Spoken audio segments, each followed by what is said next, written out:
Everyone, welcome to आई के sir chemistry classes.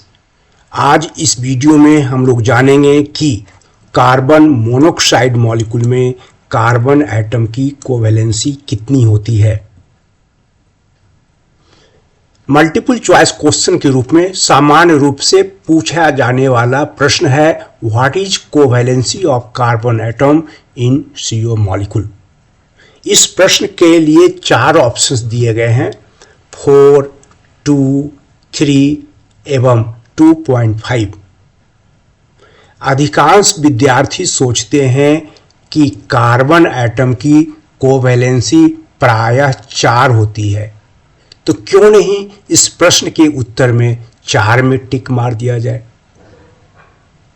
कुछ ऐसे भी विद्यार्थी हैं जो कुछ हटकर सोचते हैं। वे सोचते हैं कि कार्बन मोनोऑक्साइड मॉलिक्यूल में कार्बन का एक एटम है, ऑक्सीजन का भी एक एटम है। ऑक्सीजन की कोवैलेंसी जनरली 2 होती है। उस आधार पर अलग हटकर सोचने वाले विद्यार्थी CO मॉलिक्यूल में कार्बन एटम की कोवैलेंसी 2 मानते हुए 2 पर टिक मारते हैं। अब प्रश्न उठता है कि CO मॉलिक्यूल में कार्बन एटम की कोवैलेंसी 2 है या 4 है। हकीकत में ये दोनों ही उत्तर गलत हैं। अब हम लोग जानने का प्रयास करेंगे कि CO मॉलिक्यूल में वाकई में कार्बन एटम की कोवैलेंसी कितनी होती है। Valence shell electronic configuration of carbon atom यहाँ दिया हुआ है, 2s2 2p2, और valence shell electronic configuration of oxygen atom भी नीचे दिया हुआ है, 2s2 2p4। CO मॉलिक्यूल में कार्बन एटम पर sp हाइब्रिडाइजेशन है, साथ में ऑक्सीजन एटम पर भी sp हाइब्रिडाइजेशन है। कार्बन एटम का singly occupied sp hybrid orbital oxygen atom के singly occupied sp hybrid orbital के साथ ओवरलैप करते हुए सिग्मा बॉन्ड का निर्माण करता है। कुछ इस तरह से, this is singly occupied sp hybrid orbital of carbon atom, this is singly occupied hybrid orbital of oxygen atom. दोनों के बीच लीनियर ओवरलैपिंग हुआ या एक्सियल ओवरलैपिंग कहेंगे, और इसके फलस्वरूप सिग्मा बॉन्ड का निर्माण हुआ।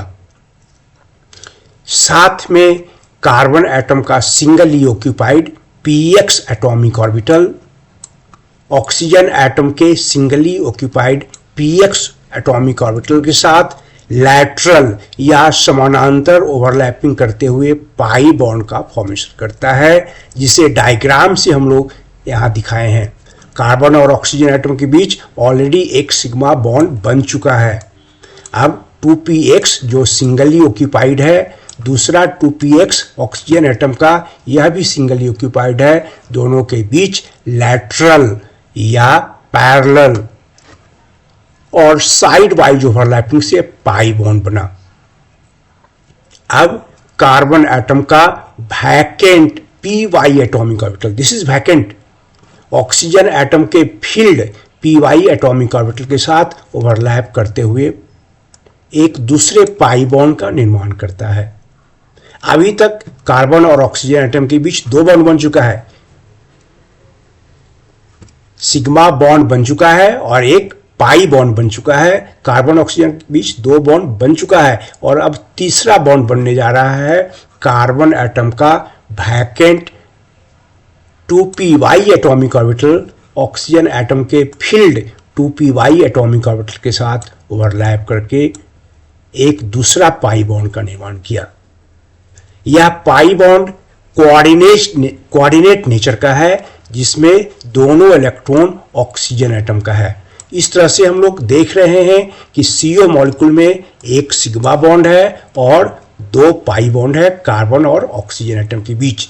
एक सिग्मा बॉन्ड और 2 पाई बॉन्ड, तीसरा बॉन्ड जो है that is pi bond, this is of nature of coordinate bond. साथ में CO मॉलिक्यूल में कार्बन एटम पर और ऑक्सीजन एटम पर sp-z हाइब्रिड ऑर्बिटल्स में लोन पेयर्स हैं. This lone pair is on oxygen atom and this lone pair is on carbon atom. इस तरह से हम लोग देख रहे हैं कि CO मॉलिक्यूल में कार्बन और ऑक्सीजन के बीच 3 बॉन्ड है. इस तरह से कार्बन एटम की कोवेलेंसी CO मॉलिक्यूल में 3 है. Thank you for watching the video. हम लोग अगले वीडियो में इसी तरह के इंटरेस्टिंग फैक्ट के साथ मिलेंगे. Thank you again.